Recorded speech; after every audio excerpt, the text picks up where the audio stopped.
Seated. Mr. Geigerich. Thank you, Your Honor. Before you today on State versus Andre Walker, file 26 CR 719. We're here today for sentencing. The state of Ohio has had the opportunity to review the pre-sentence investigation report and is prepared to go forward. Thank you. Mr. Botany. Your Honor, with regard to sentencing, we would ask the court to consider the joint recommendation that's between the prosecutor and defense counsel for 5 years. And we're asking for any type of leniency regarding that. On a previous date, last time we were in court on June 22nd, defense counsel did file a affidavit of indigency with regard to the mandatory fine that is placed on the docket and has been filed accordingly. With that, with the incident matter in front of you, Mr. Walker does acknowledge that he has issues with drugs and substance abuse. He admits that he uses drugs to cope with his pain and trauma that he's experienced in his past, specifically the sudden death of his mother. His mother was his rock with that respect, as well as his medical diagnosis that came sudden to him. With that, Your Honor, we're just asking for any leniency. With regard to Mr. Walker, he does have plans to participate in whatever program that is available to him in prison. He wants to turn this negative situation into a positive to help him maintain his sobriety as well as become, and when he gets out of prison, to have a better life for himself and his family. He understands that with regard to this incident matter in front of you today, that ultimately his actions not only affect himself, but do affect his family on the outside, as well as his friends. I know I submitted numerous character letters on his behalf with regard to family and friends that the court has in their possession. With that, I know he plans to try to achieve a CDL while he's in prison. That is a program that's being offered that he has looked into while he has been in the jail. He wants to take advantage of anything and everything that's available for him. With that, he previously worked for Liberty Labor as a temp agency. He was with them since November of 2025. Additionally, he did receive his GED, and ultimately we're just asking that the court follows that joint recommendation. Thank you. All right, Mr. Walker, what do you want to tell me? Good morning, Your Honor. I just want to say that, first of all, I apologize for my actions. I take full accountability, sir. I have struggled with drugs a lot. My mother passed away. I know that's just, I have a lot of pain that I self-medicate. I know it's not the right thing to do, and I just take full accountability, sir. I'm looking forward to going to prison and changing, getting into some counseling, grief counseling, and whatever programs I can get to help me. I have a son. I have a 14-year-old daughter and an 18-year-old son. My son is just starting college. He goes to Wingate University on a track and baseball scholarship. He's a good kid, and I just want to be there for my children. Using drugs has taken a lot from me and my family, and I apologize, and I just want to be a better person, sir, and I'm sorry. All right, Mr. Geigerich. Thank you, Your Honor. State of Ohio would urge the court to accept the joint recommended 5-year mandatory sentence. Thank you. All right, I've reviewed the pre-sentence report and the letters in support of Mr. Walker and considered all the provisions in the revised code. I will adopt the joint recommendation of counsel. I'm going to sentence you to a definite minimum of 5 years in prison with up to an indefinite maximum of 7.5 years. There's a presumption you should be released at the expiration of that 5 years, but it depended upon the criteria set forth by the Department of Corrections and their belief as to how you performed while you were incarcerated. If you are not released at that time, you are entitled to have a hearing to challenge the fact that they did not go along with that presumption. When you are released, you'll be on post-release control for at least 18 months up to 3 years under the parole authority with conditions. If you violate the conditions, they could return you to prison for up to 9 months for each violation, up to 1/2 of my sentence. If your violation is a new felony, you could get an additional consecutive prison sentence for the violation, the maximum of which is the greater of 12 months or the time left under post-release control.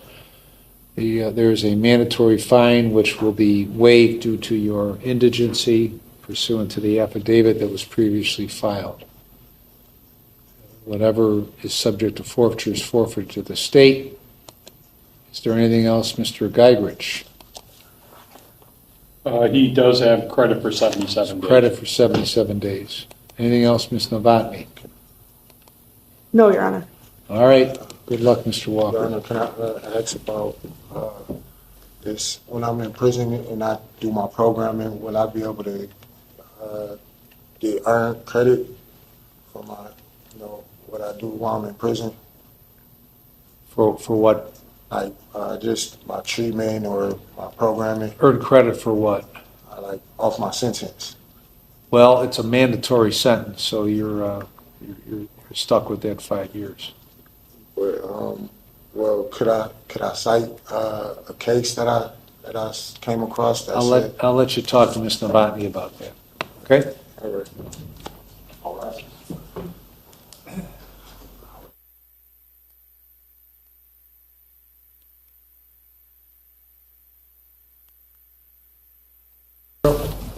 Thank you, Your Honor. Your Honor, if it please the court, or before the court this afternoon, the matter of the State of Ohio versus Melvin Wells, case number 26CR294. The defendant is present in the courtroom, his attorney, Mr. Chad Mulkey. We're before the court this afternoon for purposes of a sentencing, the defendant having pleaded guilty to count 1, it's an F3, having weapons while under disability. Parties are ready to go forward, Your Honor. Mr. Mulkey? Thank you, Your Honor. May it please the court, counsel, and others here. My client is 42 years old. He is gainfully employed at a company called Fairfield Partners. He canvasses his community, signs up voters, gets them to register to vote.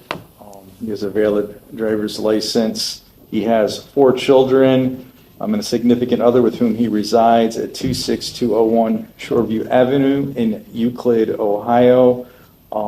He indicated that back in 2023, he was the victim of a attempted carjacking. He was shot in his left leg.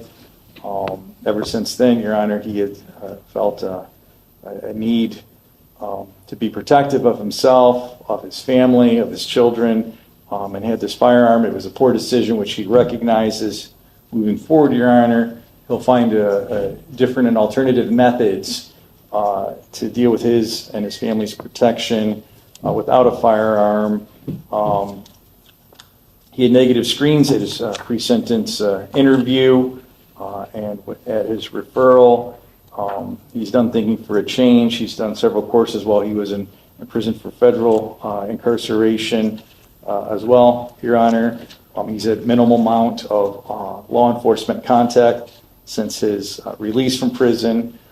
He does want to take full responsibility for having that weapon, and he wants to move forward in a positive way and remain a law-abiding citizen. He certainly doesn't want to end up back in prison or local incarceration. And he does have a record, unfortunately, but again, he's paid the consequences for that and wants to move forward and get this matter behind him. Your Honor, thank you.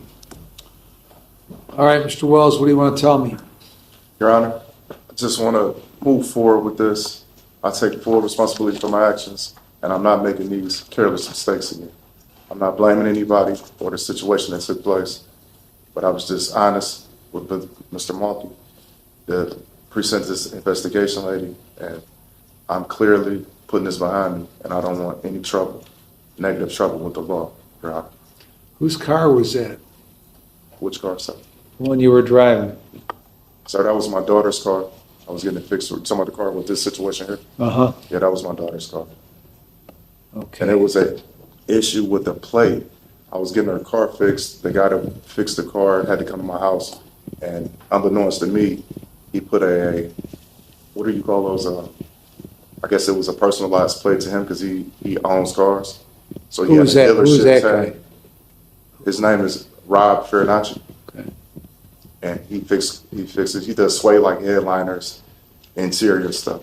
And my daughter had a situation with her seat, and I was getting that fixed. And I apologize for that, but I didn't even realize that that tag was on the car until the day of the situation when I got pulled over. I apologize for that. What's with all the cash? At the time, sir, I had a rental car service that I was running. That's how the shooting ended up happening. I was going to pass flyers out, and these guys approached me trying to take the vehicle. And I was in full compliance with these guys, giving them the car down on the ground. And next thing you know, I'm being shot repeatedly. But Well, that was in 23, right? yeah. So I had started the business in like 21. And I had it going all up until now. I had it going through, it's an app called Toro, Your Honor. What's that? Toro. You rent to like Anybody? people that do DoorDash, people that do grocery pickup, anything. Or if you need a rental car, you need assistance from the airport to and from, I will provide those services. You would provide it how? By providing somebody with a car? Yes, with the car, sir. Well, how many cars? Just one? Well, no, at the time, I think I have 4 cars in all. And it was real helpful. And things were going good. And so this unfortunate incident, it's just been kind of tough keeping up with all this stuff. What's this Fairfield business? What's that? Fairfield is where I'm currently employed now. Yeah. And I go out in the community and I get, say if you're a registered voter, if you're a voter, I get you to update your voting form. I help in the community with people that's non-voters, people that get them on task. And it's a form that they have to fill out, and I help them, I instruct them. And when I'm out there on the lead canvasser, it's a group of us. I have a phone, so where if anything goes on, I can record or provide the right help. Because sometimes people get kind of antsy and they don't want to fill out the forms. So I just tell the younger canvassers, look, hey, all you do is ask them, can you fill the form out? If not, have a nice day, thank you, and we move on to the next individual. And that's been working. I've been real helpful in that area too.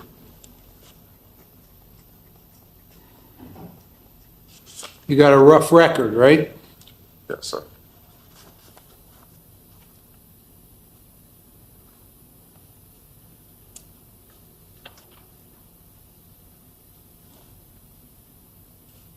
How long you lived at that Shoreview address? Over 10 years now.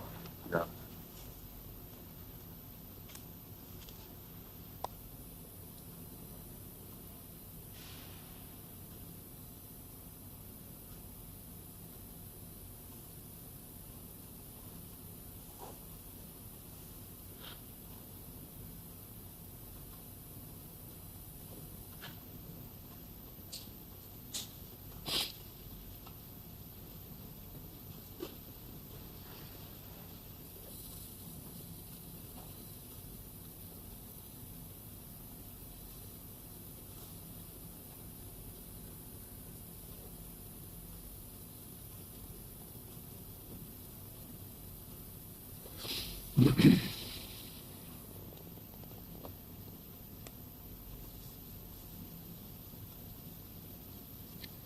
All right, anything else you want to tell me?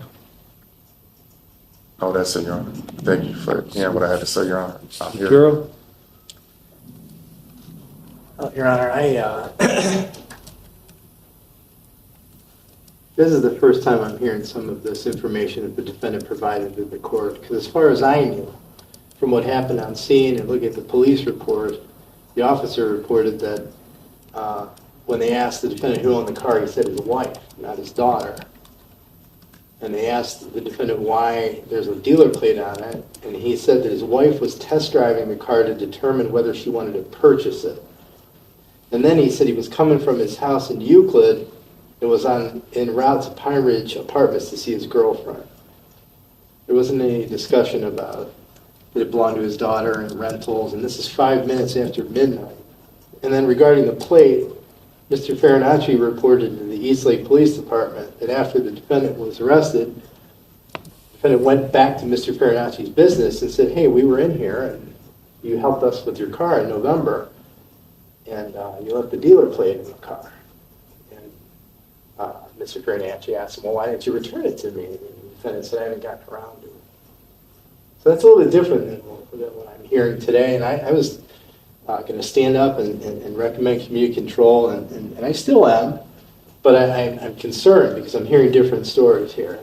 But the defendant, I mean, he's been around. He understands. He's on probation for a long time, did 10 years in federal prison. He knows what having 3 years hanging over his head is all about. He's got a job. He's trying, so fine. But I'm a little concerned about that I'm hearing different stories here. And I'll recommend community control. As for terms, I don't know that the defendant needs anything other than to have a job. But he knows if he does the slightest thing wrong, he's got 3 years hanging over his head of prison. Would ask for forfeiture of the firearm, the laser sight, the ammunition, and also that dealer plate. Thank you. What do you have to say to what Mr. DePiero said? I agree with Mr. Bill says. Not going to be difficult with. Well, with regard to the aspect of the different version of what happened, about the plate, about all the aspects that he talked Okay, about. I understand. Well, Your Honor, I'm being here and I'm being truthful now. It's to my knowledge, this is what I'm doing now. I'm not here to do anything other than be honest and tell the complete truth. And that's what I'm doing now. Moving forward, that's what I'm going to continue to do.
All right, I've reviewed the pre-sentence report, listened to Mr. Wells, listened to counsel, considered all the provisions of 29, 29, 11, 12, and 13. I'm going to place you on community control for 3 years, 2 days in jail with credit for 2, no drugs or alcohol, with screens, maintain full employment, pay the cost and supervision fees. Do you understand the terms? Yes, sir. Ms. Warren, any other terms? Madam, would you like to consider this a complaint?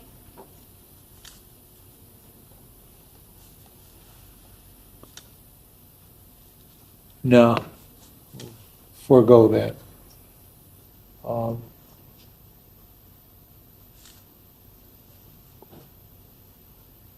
You understand all the terms? Yes, I do, Your Honor. Okay, if you violate, the state will file a motion to terminate. If I terminate it, after finding you violated, you're going to do 36 months in prison. Understand that? Yes, sir. Now, you've been around before. You did 10 years in federal prison, 3 concurrent with Cuyahoga. Okay, that goes back to 16 when you were released. So I have some concerns about the facts here. Okay? And maybe they are as you say, maybe they're not. But I guess we'll find out soon enough.